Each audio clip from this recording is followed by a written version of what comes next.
Я помню этот рассвет. Он въелся в память, как солярка в старую ветошь. Не отмыть и не вытравить. 20 лет я кручу баранку. 20 лет моя жизнь — это гул мотора, разметка, уходящая под колеса и голоса из рации. Меня зовут Алексей Петров, мне 45 лет, но в эфире я просто ястреб. Так повелось с первых рейсов, когда еще молодой был, глазастый, видел все. Теперь глаза устали, а прозвище осталось. Мой старый КамАЗ, мой верный конь, тащил на себе 20 тонн воронежского подсолнечного масла в сторону Москвы. Дорога знакомая, изъезженная до последней трещинки в асфальте. Я мог бы вести по ней с закрытыми глазами, но сон подкрадывался, как хитрый хищник. Вторые сутки почти без сна, только урывками по 3-4 часа на стоянках, где гул рефрижераторов и хлопанье дверей не дают по-настоящему отключиться. Глаза как наждачкой потерли. В кабине пахло остывшим кофе из термоса и дорожной пылью, въевшейся во все щели. Запах одиночества. На приборной панели, приклеенная на двусторонний скотч, иконка Николая Чудотворца, мой бессменный штурман. Рядом выцветшая фотография Люба с детьми. Моя семья, мой тыл, мой порт в Воронеже, куда я всегда возвращаюсь. Я посмотрел на их улыбающиеся лица и мысленно пообещал, что этот рейс и домой. Отдохнуть. Трасса М4 Дон в предрассветной дымке похожа на серую реку, текущую в никуда. Небо только-только начинало светлеть на востоке, окрашиваясь в холодные свинцовые тона. Машин почти не было. Только я, мой грузовик и монотонный шум дороги. Убаюкивающий, гипнотизирующий. Я думал о Любе, о том, что надо будет позвонить, как только доберусь до стоянки с хорошей связью. Сказать, что доеду завтра к вечеру, если все по плану. Хотя какой в нашей работе может быть план? План один — доехать. Думал о сыне, как он сдал экзамены в свой техникум. Мужик растет. О дочке, которая просила привезти из Москвы какую-то модную куклу, название которой я забыл, едва она его произнесла. Обычные мысли, они как камушки, перекатываются в голове на длинных перегонах, не дают совсем раствориться в дороге. Я включил радио погромче. Какая-то попса резала уши. Выключил. Тишина давила еще больше. И вот тогда, в этой серой, звенящей тишине, я его и увидел. Сначала просто темная точка на обочине, там, где ее быть не должно. Слишком ровная для куста, слишком неподвижная для зверя. Может, мешок с мусором кто выбросил. Но по мере приближения точка вытягивалась, обретала форму. Человеческую. Маленькую. Сердце пропустило удар. Первая мысль была дурная, как удар тока. Подстава. Сколько таких историй травили мужики на стоянках. Ставят ребенка или бабульку, ты тормозишь из жалости, а из кустов выходят крепкие ребята с недобрыми намерениями. И хорошо, если просто заберут деньги и солярку. Мозг кричал: «Жми на газ, ястреб! Не твое дело. Проезжай мимо. У тебя груз, у тебя семья, у тебя кредит за квартиру». Я вцепился в руль. Нога сама давила на педали, я уже почти пронесся мимо. Но что-то, какая-то неведомая сила заставила меня вглядеться. Это был ребенок. Совсем маленький. Он стоял, не шевелясь, как оловянный солдатик, просто смотрел на приближающуюся махину моего КамАЗа. И он был один. Вокруг на километры ни души, ни одной деревни, только голая осенняя степь и стылый ветер, который гнул к земле редкие седые ковыли. Я проехал мимо, но нога сама перешла с газа на тормоз. Скрип тормозов, разорвал утреннюю тишину. Тяжелая фура, протестуя, остановилась в 100 метров от него. Я смотрел в зеркало заднего вида, фигурка дрогнула и побежала ко мне. Побежала неуверенно, прихрамывая. Сердце ёкнуло. Я снова посмотрел по сторонам, вглядываясь в серые поля, в лесополосу вдалеке. Никого. Ни машин, ни людей. Только этот мальчишка, бегущий по обочине. Я выругался про себя, на чем свет стоит.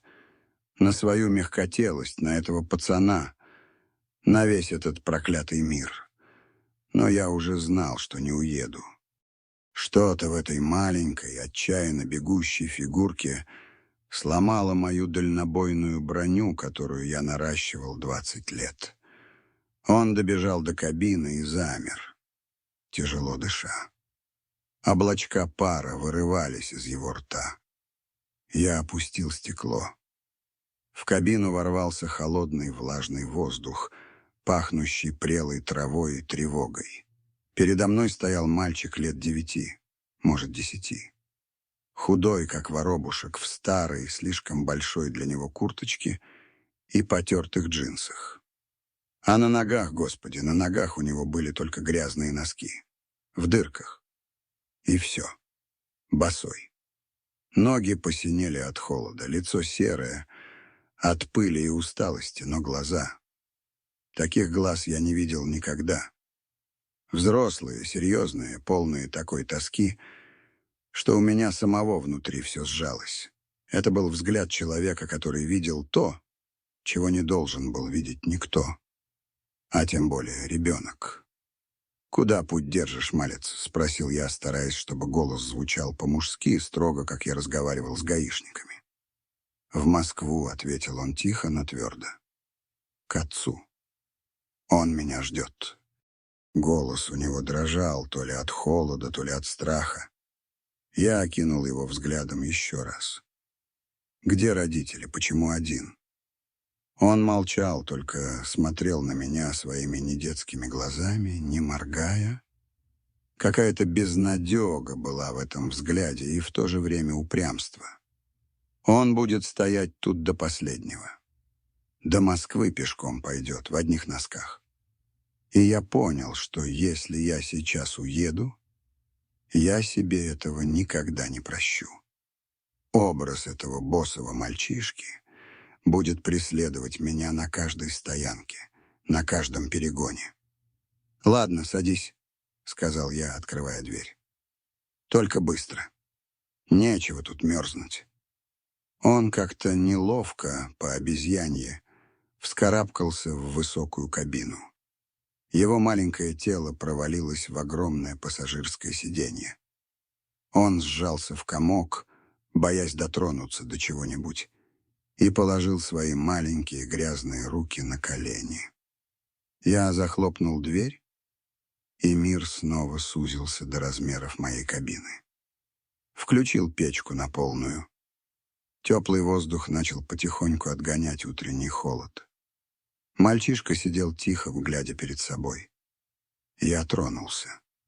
Фура медленно набирала скорость, унося нас от того места на трассе, где пересеклись наши пути. «Меня Алексей зовут», — сказал я, нарушив молчание. «А тебя как?» «Ваня», — прошептал он, не поворачивая головы. «Ну вот и познакомились, Ваня». Я налил ему горячего чаю из своего старого верного термоса в железную кружку. Руки у него так дрожали, что чай расплескивался. Он прижал кружку к груди, пытаясь согреть заледеневшие пальцы, и сделал несколько жадных глотков. «Есть хочешь?» — спросил я. «У меня бутерброды есть с колбасой. Люба с собой собрала». Он кивнул, не отрывая взгляда от дороги. Я протянул ему пакет. Он достал бутерброд и начал есть. Ел быстро, жадно, почти не жуя, будто не ел несколько дней. Я смотрел на него и чувствовал, как внутри поднимается глухая, тяжелая злость. На родителей, которые бросили его здесь, на всех, кто довел ребенка до такого состояния. Я не знал еще ничего, но уже понимал, что история про ждущего в Москве отца — это только верхушка айсберга.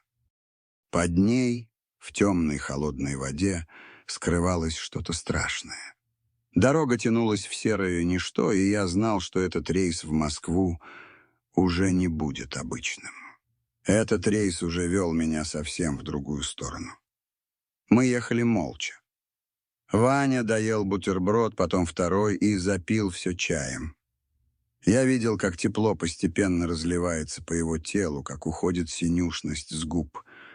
Он немного расслабился, перестал быть похожим на натянутую струну. Но молчал. И я не лез с расспросами. В нашей работе учишься понимать людей без слов.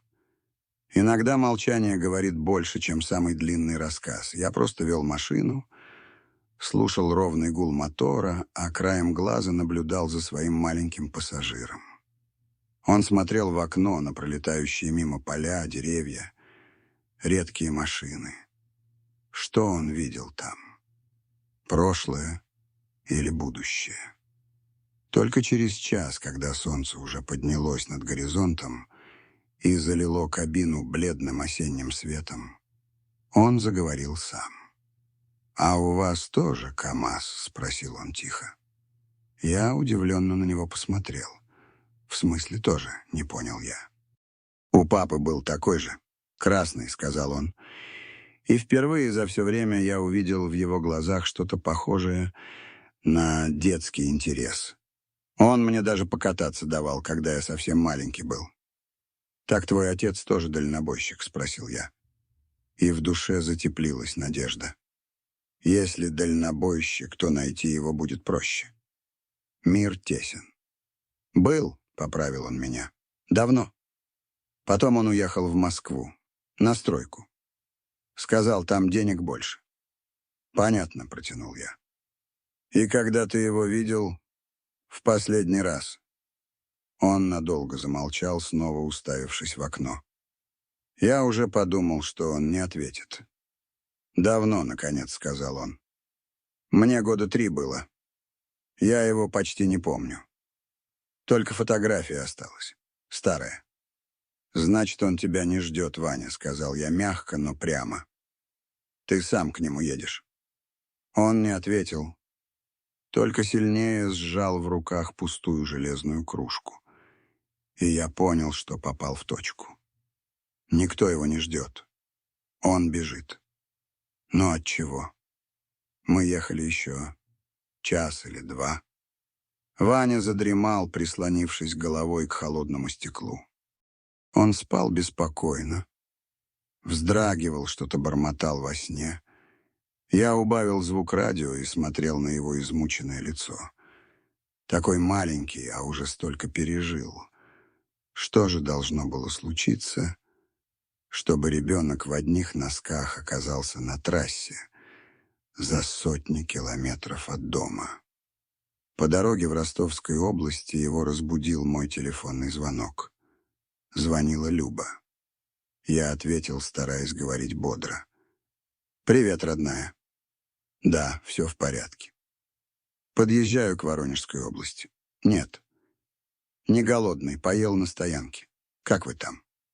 Я слушал ее голос, такой родной и далекий, и смотрел на Ваню. Он проснулся и слушал наш разговор, не отрывая от меня своих серьезных глаз. В его взгляде была какая-то взрослая зависть.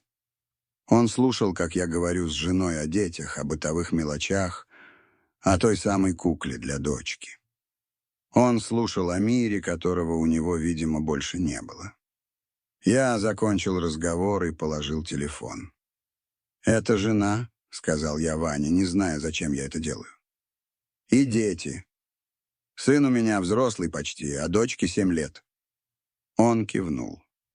«Маму мою тоже. Люба звали», — сказал он тихо. И его подбородок задрожал. Я похолодел. Звали. В прошедшем времени. «А где она сейчас, Ваня?» — спросил я, боясь услышать ответ. Он молчал, глядя прямо перед собой. По его щеке покатилась слеза. Потом вторая. Он не плакал навзрыд, не кричал. Он плакал молча, как плачут старики. И это было страшнее всего. «Ее больше нет», — прошептал он. «Он ее убил». «Он — это кто?» — спросил я. И руки мои мертвой хваткой вцепились в руль. «Сожитель», — сказал Ваня. И каждое слово давалось ему с трудом. «Дядя Витя. Он пьяный пришел». Они ругались. Он ее бил. А я под кроватью спрятался. Я все слышал. А потом стало тихо. В кабине повисла такая тишина, что я слышал, как стучит кровь у меня в висках. Картина, которую нарисовал этот маленький мальчик, стояла у меня перед глазами. Пьяный урод, крики, удары. И ребенок, забившийся под кровать. А потом, спросил я, с трудом ворочая языком. Потом он уснул. А я вылез. Мама лежала на полу и не дышала. Я ее звал, а она не отвечала. Я взял деньги, которые мама прятала в шкафу, и убежал. Куда ты убежал? К дяде Коле. Это мамин брат. Он меня к себе забрал. А вчера сказал, что повезет меня в город, в приют. Мы ехали, а потом он остановился на трассе и сказал: «Выходи». Сказал: «Ты уже большой, добирайся сам». И уехал. Я слушал его, и у меня темнело в глазах. Предательство за предательством. Сначала отчим-убийца, потом родной дядя, который просто выбросил его на дороге, как щенка. А полиция? Ваня. Ты в полицию ходил? Он посмотрел на меня с таким горьким недоумением, что мне стало стыдно за свой вопрос. Дядя Коля сказал, что если я в полицию пойду, меня в детдом заберут. А я не хочу в детдом. Я хочу к папе. Вот и вся история. Простая и страшная, как сама жизнь. Ребенок, у которого отняли все, бежит к последней надежде. К отцу, которого он не видел 6 лет, и которого, возможно, уже не существует. Или он существует, но ему не нужен сын, о котором он давно забыл. Я ехал и думал, что мне делать. По правилам, я должен был доехать до ближайшего поста ДПС и сдать его властям. Это было бы правильно, законно. Но я смотрел на этого маленького сломленного человечка, который доверился мне, и понимал, что не могу так поступить. Отвезти его в полицию — это как совершить третье предательство. После отчима и дяди. Я не мог. «Значит так, Ваня», — сказал я, и сам удивился твердости своего голоса. «Сначала мы с тобой найдем, где поесть. Нормальной горячей еды. А потом будем думать, как искать твоего отца. Согласен». Он посмотрел на меня, и в его глазах в первый раз за все это утро я увидел что-то похожее на надежду. Слабый, робкий огонек. «Согласен», — кивнул он. Я свернул с трассы к придорожному комплексу. Большая стоянка, кафе, мотель. Я решил, что нам обоим нужна передышка. Ему, чтобы прийти в себя. Мне, чтобы понять, во что я ввязался и как из этого выпутываться. Я припарковал свой КАМАЗ в дальнем углу стоянки, заглушил мотор.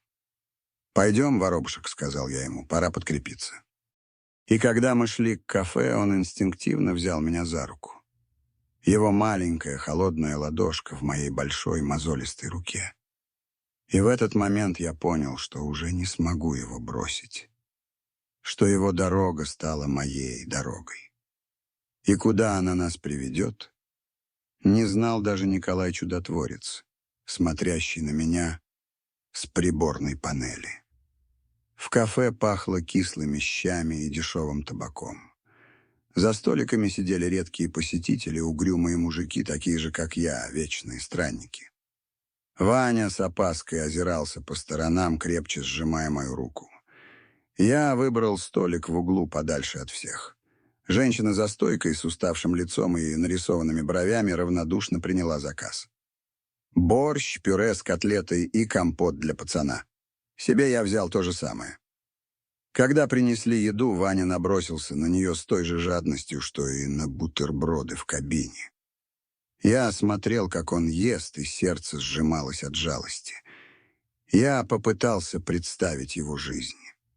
Маленький городок в Ростовской области, вечно пьяный отчим, забитая мать. И этот мальчик, живущий в вечном страхе. А потом ужас той ночи. И бегство. Бегство в никуда. После обеда я отвел его в мотель. Снял небольшой номер на первом этаже. Комнатка была убогая. Старая мебель, продавленный матрас, но для Вани, который не спал в нормальной кровати неизвестно сколько, это были хоромы. Его глаза загорелись, когда он увидел настоящую кровать с чистым бельем. «Сначала в душ», — сказал я, — «надо смыть с себя всю эту дорожную грязь». Пока он был в ванной, я сбегал в магазинчик при заправке. Купил ему новую одежду, какую нашел. Простые спортивные штаны, футболку, толстовку, носки и дешевые китайские кроссовки. Все равно лучше, чем рваные носки. Еще купил пластырь и перекись водорода. Я видел его ноги, когда он залезал в кабину. Они были сплошной раной. Когда я вернулся, он уже вышел из душа. Закутанный в огромное вафельное полотенце, чистый, отмытый, он выглядел совсем по-другому, меньше и беззащитнее. Я протянул ему пакет с одеждой. «Это тебе», — сказал я. «Переодевайся». Он смотрел на меня с таким удивлением и благодарностью, что мне стало неловко. «Спасибо, дядя Леша», — прошептал он. «Давай без этого», — сказал я, стараясь казаться суровым. «Обрабатывай ноги и ложись спать. Тебе нужно отдохнуть. А я пока подумаю, что нам делать дальше». Он послушно сел на кровати и принялся заклеивать пластырем свои раны. Я помог ему. Его ступни были в ужасном состоянии, стерты до крови. Как он вообще мог идти? Пока он засыпал, я сидел на стуле и смотрел в окно на стоянку. Мой КамАЗ стоял в ряду с другими фурами, моя крепость. Мой дом на колесах. Но сейчас я чувствовал себя так, будто вышел из этой крепости в открытое поле и вокруг враги. Что я делаю? Я укрываю ребенка, который, возможно, является свидетелем убийства.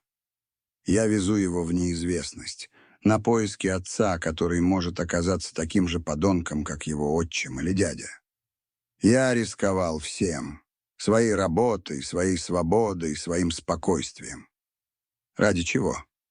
Ради этого боссового мальчишки. Я вышел на улицу и набрал номер Любы. «Леш, что случилось?» — спросила она встревоженно.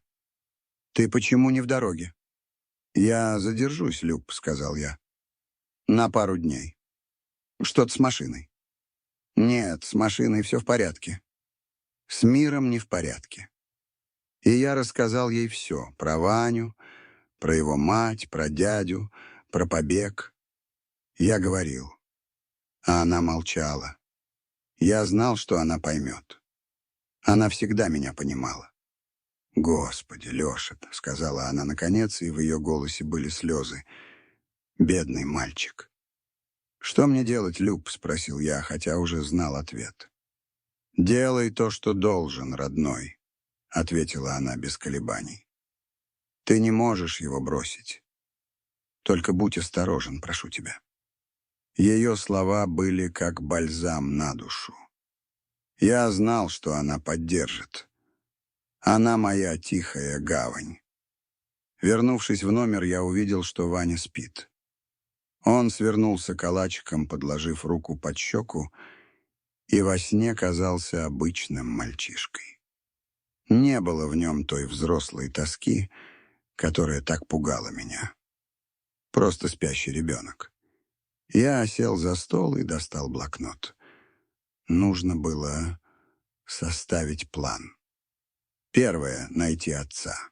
Имя — Сергей Лапин. Работал на стройке в Новой Москве. Это все, что у нас было. Не густо. У меня были знакомые дальнобойщики, которые мотались в Москву. Может, кто-то что-то слышал. Я открыл чат нашего водительского братства в Телеграме. Сотни мужиков со всей страны. Мой единственный шанс. Я долго подбирал слова. Нельзя было писать прямо. Это могло быть опасно и для меня, и для Вани. Я написал завуалированно. «Мужики, всем добра. Нужен совет. Ищут человека. Лапин Сергей, лет 40, родом из Ростовской области. Последние лет 5-6 должен работать на стройках в Новой Москве, Коммунарка, вот те районы. Может, кто пересекался. Человек не в розыске, дело семейное. Очень надо. Отзовитесь, кто что знает». Я нажал кнопку «Отправить» и стал ждать. Ответы посыпались почти сразу. Кто-то сочувствовал, кто-то давал бесполезные советы. Но реальной информации не было. Лапиных в Москве, как собак нерезанных. Я уже начал терять надежду, когда пришло личное сообщение. От Коли Сибиряка. Я знал его, хороший мужик, надежный. «Ястреб, привет. Ты чё там, в сыщике заделался? Есть у меня один контакт. Не 100%, но проверить стоит. У меня свояк, Руслан, бригадиром работает как раз в Коммунарке. У них там свой укрепрайон. Почти все свои. Я могу ему звякнуть, спросить про твоего Лапина». «Звякни, Коль», — ответил я. И сердце забилось быстрее. «Буду должен». «Да брось ты. Мы своих не бросаем. Час-другой подожди, он сейчас на объекте. Как освободиться, наберет». Я сидел и смотрел на телефон, как будто мог силой мысли заставить его зазвонить. Ваня спал. За окном стемнело. Стоянка зажила своей ночной жизнью. Гудели моторы, хлопали двери, где-то играла музыка. А я сидел в этом убогом номере и ждал. Ждал звонка, который мог либо дать нам надежду, либо отнять ее совсем. И я думал о том, что если мы не найдем этого Сергея Лапина, что я буду делать с Ваней? Вести его в полицию? Оставить себе? Мысли путались. Я чувствовал себя так, будто иду по тонкому льду над темной холодной водой. Один неверный шаг, и мы оба уйдем на дно. Телефон зазвонил через 2 часа. Я подскочил, будто меня ударило током. Номер был незнакомый. На том конце провода пробасил усталый мужской голос. «Алексей. Это Руслан от Коли Сибиряка». «Да, Руслан, здравствуй. Спасибо, что позвонил». «Да не за что. Слушай, есть у меня такой, Лапин Сергей. Из ростовских. Мужик нормальный, не пьющий, работает хорошо. Лет 40 ему, как ты и говорил. А что за дело к нему?» «Дело личное, Руслан. Сына его ищу». На том конце провода повисла пауза. «Сына?» — переспросил он удивленно. «Погоди, у него тут 2. Мелкие совсем. И жена Аня. У меня внутри все похолодело. Вот и приехали. Самый худший сценарий. Отец, который давно построил новую жизнь, в которой нет места для забытого сына». «Это я знаю», — сказал я, стараясь, чтобы голос не дрожал. «Этот сын от первого брака. Мать у него умерла. Мальчишка один остался». «Твою ж мать!» — выругался Руслан. «Вот это поворот! Мужик, ты где сейчас?» «Я на стоянке под Тулой. С пацаном».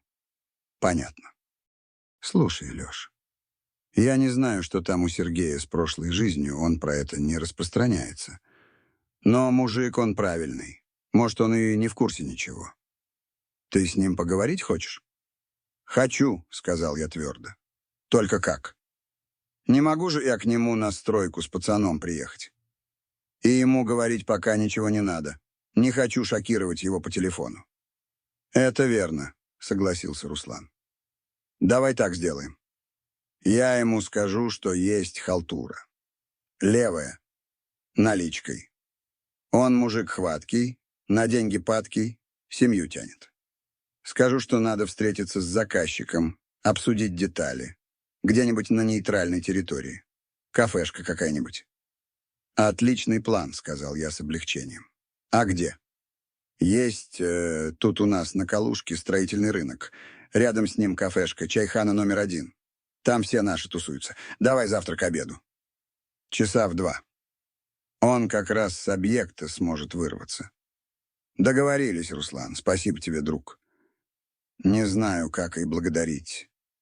«Да брось. Дело-то житейское. Ребенка надо спасать. Завтра наберу, подтвержу». Я повесил трубку и долго сидел в тишине. С одной стороны, появилась определенность. Отец найден. Но с другой, эта определенность была пугающей.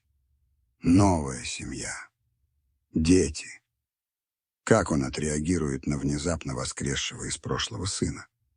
Не станет ли это для Вани еще одним самым страшным ударом? Я посмотрел на спящего мальчика. Он доверчиво спал в этой чужой комнате, в чужой одежде, рядом с чужим мужиком. И вся его детская вера была сейчас в моих руках. И я не имел права его подвести. Утром я разбудил его пораньше. Подъем, воробушек. Нас ждут великие дела. Он сел на кровати, протирая глаза. «Мы едем к папе?» — спросил он с надеждой. «Мы едем на встречу с человеком, который может оказаться твоим папой», — поправил я его осторожно. «Ваня, послушай меня. Ты должен быть готов ко всему. Может так случиться, что он не сможет тебя принять». «Почему?» — спросил он с детской прямотой. «Он же мой папа. Потому что у него может быть другая жизнь, другая семья». Глаза его потемнели. Я видел, как он борется с подступающими слезами. «Но я все равно хочу его увидеть», — сказал он упрямо. «Я должен». Я кивнул. Я понимал его. Ему нужна была эта точка. Любая. Даже если она будет болезненной.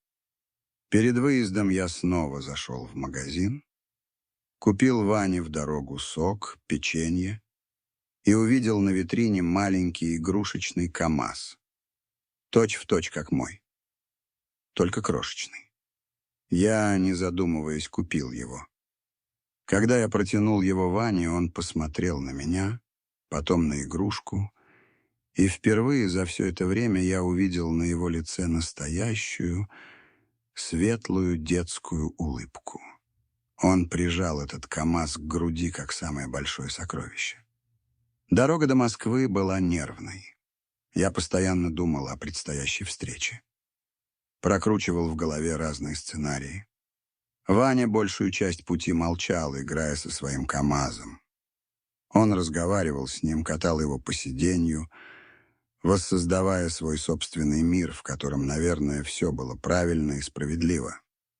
Мы приехали на место за час до назначенного времени. Строительный рынок на Калужском шоссе. Шум, гам, снующие туда-сюда работяги. Рядом с рынком, как и говорил Руслан, стояла двухэтажная чайхана.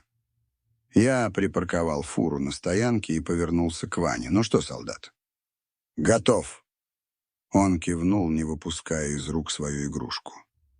«Послушай меня внимательно», — сказал я. «Сейчас мы зайдем туда. Я найду столик, а ты сядешь так, чтобы тебя не было видно от входа. Когда он придет, я поговорю с ним первым. И только когда я дам тебе знак, Ты появишься. Понял. Понял, сказал он серьезно, как настоящий солдат. Мы зашли в чайхану. Внутри пахло пловом и пряностями. За столиками сидели рабочие, громко разговаривали на разных языках. Я нашел свободный столик в углу, за колонной. Идеальное место. Я посадил Ваню на диванчик спиной к залу, заказал нам чай и лепешку, и мы стали ждать. Эти полчаса ожидания были самыми длинными в моей жизни. Я смотрел на дверь, и с каждым вошедшим у меня якало сердце. Ваня сидел тихо, как мышка. Я чувствовал, как он напряжен. Время тянулось, как резина. И вот в 2 часа 15 минут дверь открылась. И вошел он. Я узнал его сразу. Не по какой-то фотографии, а по Ване. Он был старше, лет 40, уставший, но сходство было поразительным. Те же глаза, тот же овал лица. Он огляделся по сторонам, ища кого-то. Руслан, видимо, не дал ему моего описания. Я поднял руку. Он заметил меня и направился к нашему столику. Я почувствовал, как Ваня за моей спиной замер. Лед пошел. Мужчина подошел к столику и остановился с вопросом, глядя на меня. Он был выше и крепче, чем я себе представлял. Рабочая одежда, обветренное лицо, мозолистые руки. Обычный трудяга. «Сергей Лапин?» — спросил я, не вставая. «Он», — кивнул тот настороженно. «А вы кто?» «Руслан», — сказал, заказчик. «Присаживайся, Сергей. Разговор есть. Меня Алексей зовут». Он сел напротив, положив на стол большие, как лопаты, ладони. В его взгляде было недоумение и легкое раздражение. Он приехал за деньгами, а не на разговоры. «Слушаю», — сказал он коротко. Я не знал, с чего начать. Все заготовленные фразы вылетели из головы. Я просто смотрел на него, на этого человека, который был последней надеждой маленького мальчика, спрятавшегося за моей спиной. «Я из Ростовской области. Еду, Сергей?» — начал я издалека. «Из ваших краев». Он чуть нахмурился. «И что?» «Я там слышал историю одну. Про женщину. Любовь Лапину. Знал такую». При имени Любовь он вздрогнул. Его лицо изменилось. Маска усталого работяги слетела, и под ней показалось что-то другое. Боль, вина, страх. «Знал», — сказал он глухо. «Давно. Это моя первая жена. А что с ней?» «Ее убили, Сергей», — сказал я прямо. «Неделю назад». Он смотрел на меня, не мигая. Казалось, он перестал дышать. «Как?» — прошептал он. «Сожитель. По пьяни». Он закрыл лицо руками. Его широкие плечи затряслись. Он не плакал, а как-то беззвучно содрогался всем телом. Я молчал, давая ему прийти в себя. Официант принес наш чай, поставил на стол и быстро ушел, почувствовав напряжение. «А сын?» — выдавил он, наконец, отнимая руки от лица. «Ваня. Что с ним?» «Он жив». «Жив», — сказал я. «Где он?» «В приюте, с родственниками». «Он со мной, Сергей». Он поднял на меня непонимающий взгляд. «Как с тобой?» «Я его на трассе подобрал. Под Ростовом. Дядя его родной там выбросил. Он шел в Москву. К тебе». Сергей смотрел на меня, и в его глазах был ужас. Он медленно переводил взгляд с моего лица на пространство за моей спиной. Он как будто чувствовал, что там кто-то есть. «Он здесь?» — спросил он шепотом. «Здесь», — кивнул я. Я повернулся к Ване. Тот смотрел на меня испуганными, полными слез глазами. Я кивнул ему. «Давай». И он медленно, как во сне, вышел из-за колонны. Маленький, худенький, в этой новой, мешковатой одежде. В одной руке он сжимал свой игрушечный КамАЗ, другой вцепился в мою штанину. Он остановился в 2 шагах от стола и посмотрел на отца.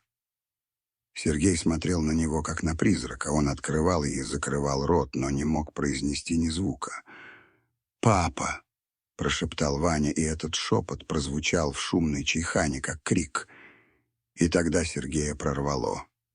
Он вскочил, опрокинув стул, подбежал к Ване и упал перед ним на колени. Он обнял его, прижал к себе так, будто хотел снова спрятать в себе, и зарыдал.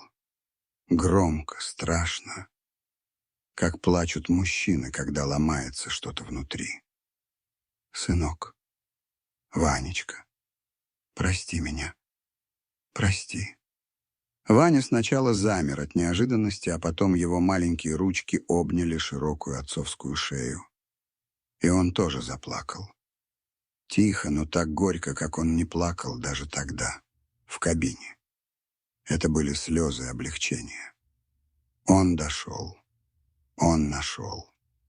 Я сидел и смотрел на них, на этого большого, сильного мужика, рыдающего на полу кафе, и на этого маленького мальчика, который, наконец, нашел свою гавань.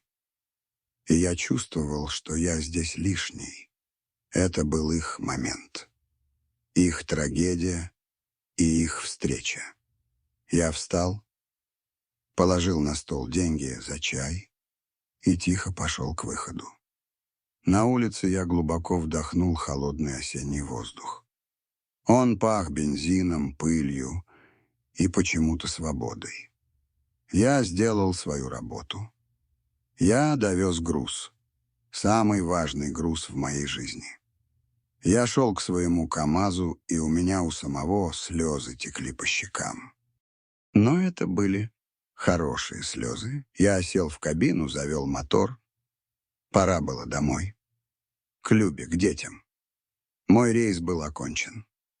Когда я уже выезжал со стоянки, меня догнал Сергей. Он бежал, размахивая руками.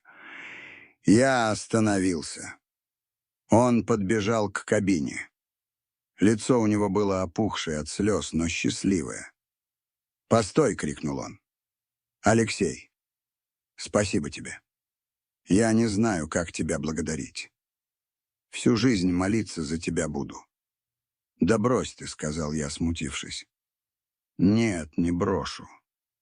Ты мне сына спас. Вот, возьми». Он протянул мне пачку денег.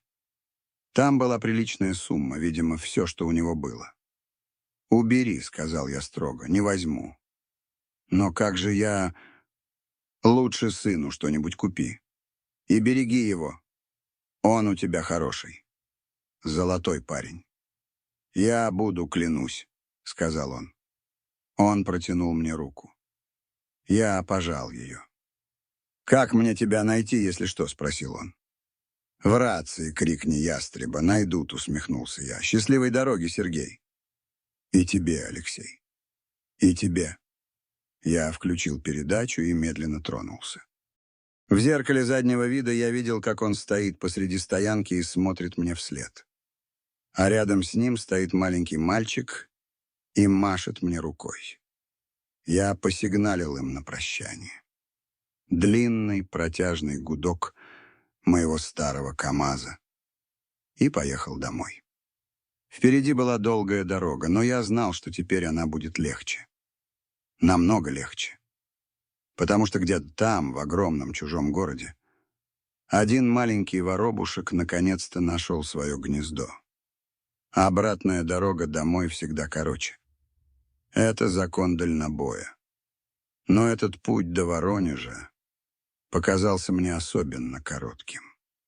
Я летел как на крыльях, не чувствуя усталости. В кабине было пусто, но я все время ощущал присутствие Вани. Вот на этом сиденье он сидел, сжавшись в комок. Вот из этой кружки пил горячий чай. А на приборной панели, рядом с фотографией моей семьи, лежал маленький игрушечный КамАЗ. Я не смог его выбросить. Решил, что отдам своему сыну, как память. Я приехал домой поздно ночью. Люба не спала, ждала меня. Она бросилась мне на шею, как только я вошел. «Живой?» — прошептала она. «Живой?» — ответил я, вдыхая ее родной запах. «Все хорошо, Люба. Все закончилось». Мы сидели на кухне до самого утра. Я рассказывал ей все в подробностях. Про встречу, про слезы отца и сына, про их новую семью. Люба слушала, и в ее глазах стояли слезы.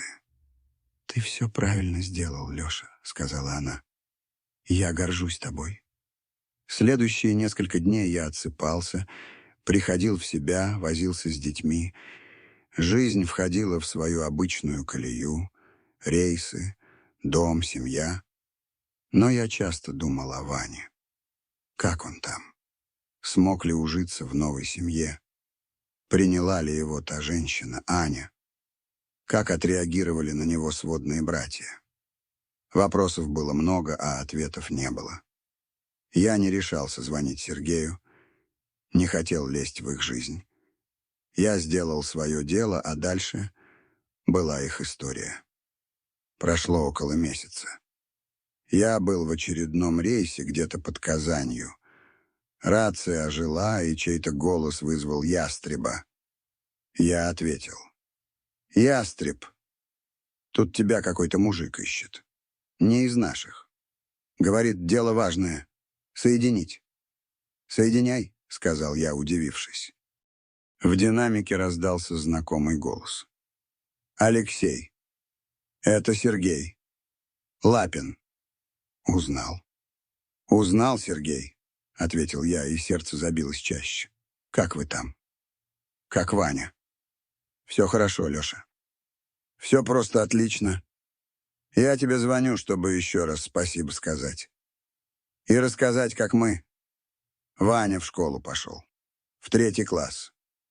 Аня его приняла, как родного, да и пацаны мои к нему тянутся. Он ведь старший, защитник. Я смотрю на них, и сердце радуется. Ты нам не просто сына вернул, ты нам семью подарил. Я слушал его, и у меня ком стоял в горле. Я рад за вас, Сергей. Очень рад. «Погоди, это еще не все», — сказал он. «Помнишь, ты говорил, что Ваню дядя его на трассе бросил? Так вот, я это дело так не оставил. Нашел я его через родственников. Поговорил по-мужски. Он во всем признался. И про то, как мать избивали, и как он пацана выкинул. В общем, сдали мы его полиции. И того урода, отчима, тоже. Его уже задержали. Теперь оба сядут. Надолго. Справедливость должна быть, Леш». «Должна», — согласился я. А еще знаешь, что Ваня сказал, когда узнал, что их посадят? Он сказал, теперь мама на небе будет спокойно. Представляешь, в его маленькой голове все это время жила эта боль. А теперь отпустила. Я молчал. Я не знал, что сказать. В общем, вот так, Леша. Звоню, чтоб ты знал, что твое добро не пропало. Оно проросло. Я тебе денег хотел выслать, но ты ж не возьмешь, упрямый. Так мы с Аней решили по-другому. Мы на твое имя в храме Сорокауст заказали. За здравие. Чтобы у тебя всегда дорога легкой была. «Спасибо, Сергей», — сказал я, с трудом сдерживая слезы. «Это самый лучший подарок». «Ну, бывай, брат. Не буду отвлекать. Будешь в Москве, заезжай в гости. Всей семьей». «Обязательно», — ответил я. Связь прервалась. Я еще долго ехал в тишине, переваривая услышанное. На душе было так легко и светло, как не было никогда. Я посмотрел на иконку Николая Чудотворца. Он как будто улыбался мне. С тех пор прошло несколько лет. Мы с Сергеем иногда созваниваемся. Ваня закончил школу, поступил в колледж. Статный парень вырос, настоящий богатырь. В отце души не чает. И в младших братьях тоже. У них настоящая, крепкая семья. А я все так же кручу баранку. Дороги, города, новые грузы. Жизнь идет своим чередом. Но иногда на длинных ночных перегонах я вспоминаю тот рассвет на трассе М4. Вспоминаю босого мальчишку со взрослыми глазами. И понимаю, что тот рейс был самым главным в моей жизни. Он не принес мне денег или славы. Он принес нечто большее. Он дал мне веру. Веру в то, что даже в самом темном тоннеле всегда есть свет в конце. Веру в то, что добро, сделанное просто так от души, всегда возвращается. И веру в то, что даже один маленький человек, один дальнобойщик на старом КамАЗе может изменить мир. Хотя бы один отдельно взятый маленький мир одного маленького мальчика. Я смотрю на дорогу, убегающую вдаль, и улыбаюсь. На приборной панели рядом с фотографией моей семьи лежит маленький игрушечный КамАЗ.